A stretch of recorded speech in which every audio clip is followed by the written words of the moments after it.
Hello, welcome to a brand new episode of the Comic Call. I'm your host, Dylan Lang. This is like the third or fourth week in a row where I've done an episode of the Comic Call after I did my show, Dylan Knows, just because the way the week seems to be playing out. Hopefully, I won't continue to do this, considering what's coming out next week. This week was kind of a small week, nothing too really exciting. Next week, I was looking at what's coming out. It's going to be insanity. A lot of really interesting books coming out, but a ton of stuff from everybody is coming out next week. And I'm looking probably at a good maybe $100 plus week of comics. There's some interesting stuff coming up, but you just have to wait and find out about that, because honestly, I can't remember what a lot of it is, but I just remember looking at it earlier this week and going, wow. It's going to be crazy. But for now, we're not here to talk about that. We're here to talk about this.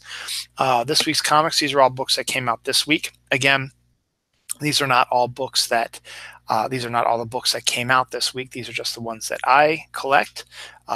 Some of these I probably shouldn't have bought because I haven't really been reading too much of them, but I've been just keeping them as collecting things.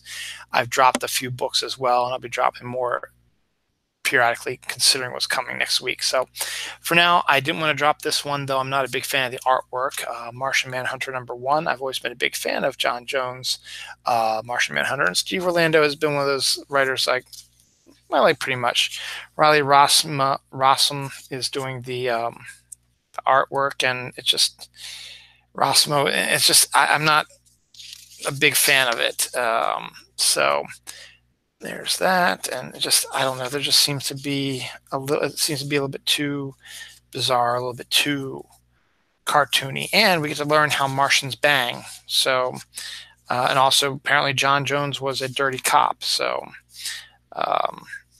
but yeah, we find out how Martians bang down the line, and so we learn more about Martian Manhunter. But I will read it. I like the character, and hopefully it'll be a good story. But just not a big fan of the artwork. That's just me.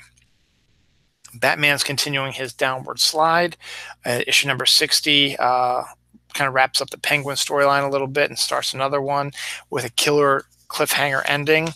This is written by Tom King. Artwork is by Mikel Janin. And who else is it?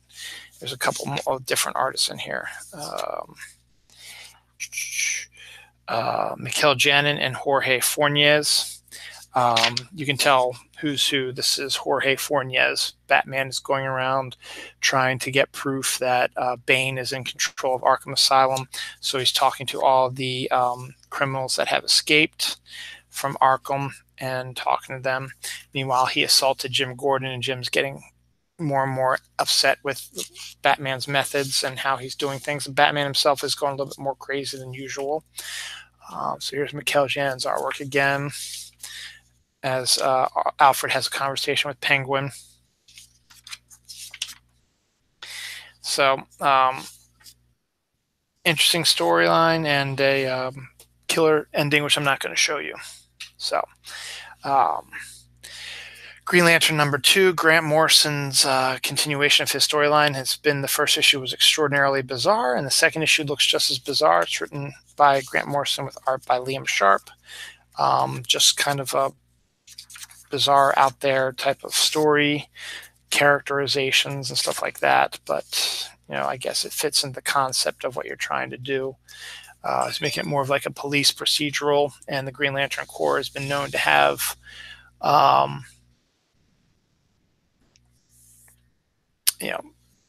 different alien species. A lot of we get them from all different places. Next up, we have Adventures of Super Sons #5, written by Peter Tomasi, with art by Carlos Barberi and inks by Matt Santorelli. Continuing the 12-issue maxi series, which is a shame that's not a regular series because it's been great with John and Damian working together against the younger Legion of Doom. So young versions of the main bad guys around here. Speaking of Legion of Doom, #13, Justice League.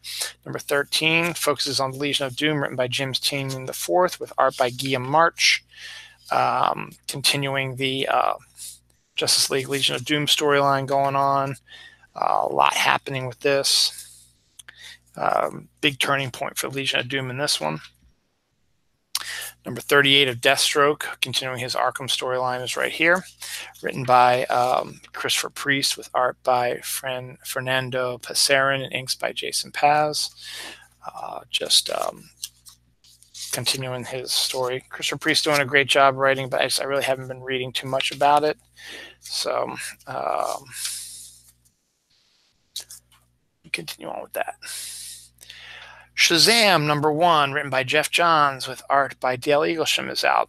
Building up to Shazam movie coming out next year. They want to get the comic started already. This is Geoff Johns' version of it, where it's 6 different kids portraying 6 different kids that portray Shazam and not just one.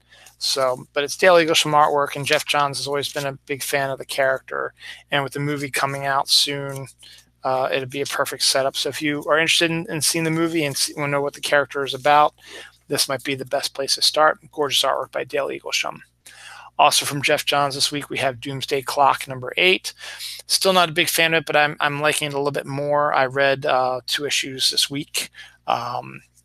It's interesting, but I'm still not a big fan of it. Gary Frank does the artwork. It's just as stunning and gorgeous, and there are these 9 panel pages. Not as prevalent as much, but the character's starting to build up. The story's starting to build up a little bit more. So we'll see what happens with that. And finally, Batman: The Max crossover issue #3, written and drawn by Sam Keith, who I've always loved his stuff. And the Max has always been one of those crazy, weird characters, but you get him facing off against Batman. It's a good storyline. From Marvel, we have Doctor Strange #9, written by Mark Waid with art by Jesus Saez.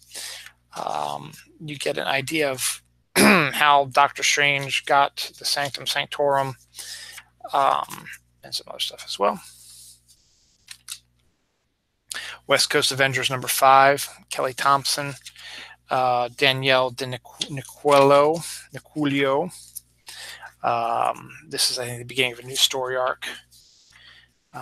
West Coast Avengers is an interesting story.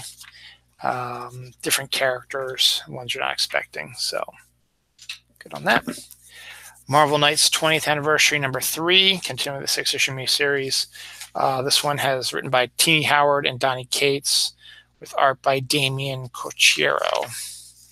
And it's the Marvel Knights versions of Punisher, Daredevil, Elektra, because they all had Marvel Knights series. Black Panther shows up, I think, next issue, and any other ones that come up. So it's a good story, but not wonderful. Independently, Mark Millar's newest Netflix book, Prodigy, comes out this week, #1 from Netflix. His first one, The Magic Order, the next issue that comes out next week. That's one of the big ones coming out next week. Mark Millar writer Raphael Albuquerque inks about a kid who once he learns one thing, he masters it and knows how to do everything. And so people want him for different things. So should be interesting to see. We'll see what happens how that is. I love Hack and Slash, as you all know. Hack and Slash's new series, Hack Slash versus Chaos, which is a character from the old days. Miniseries coming up. It's written by Tim Seeley with art by Rafa Labosco. So you get, Hack and Slash, and you get all the Chaos characters as well. And just fun book, and Tim Seeley comes back to write it, which is good. He's the creator of it. Dark Arc #12, continuing the story of, written by Cullen Bunn with art by Wando, of the other arc. Noah's Ark has all the animals and good people on it. This one was an arc that Satan had built that has all the evil and demonic creatures on it. So got that as well. And then the last book, speaking of Satan, Her Infernal Descent #5, which is basically a examination of the different layers of hell. It's written by Lonnie Nadler and Zach Thompson with art by Ion Maron. And the main character is an elderly woman who's walking with the ghosts of her family through the different layers of hell. An intriguing story, and should almost be over soon. All right, that's it for this week's stuff. As I mentioned before, next week's going to be pure insanity. when it comes to comic books.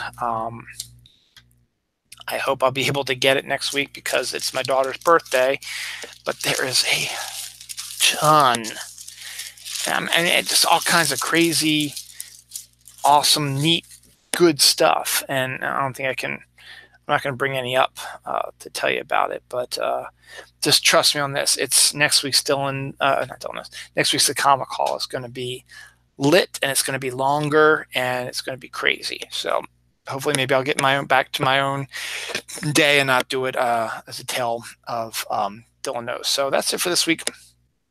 Enjoy the rest of your week. If you're a comic book fan, definitely take a look at Diamond's website on Monday, and you'll be able to see what books are coming out this week. Or you can check on it now or tomorrow. Just look at next week's books, and that will give you a list of everything. It's going to shock you. And I can't wait to shock you guys when you watch this show. So next week should be an extended version of Dylan Knows. So we'll see. All right, have fun. Save up your money. Buy your comics, and go shopping at your local comic book store. They have lots of gifts for Christmas and good sales probably going on. All right, y'all, take care. Bye.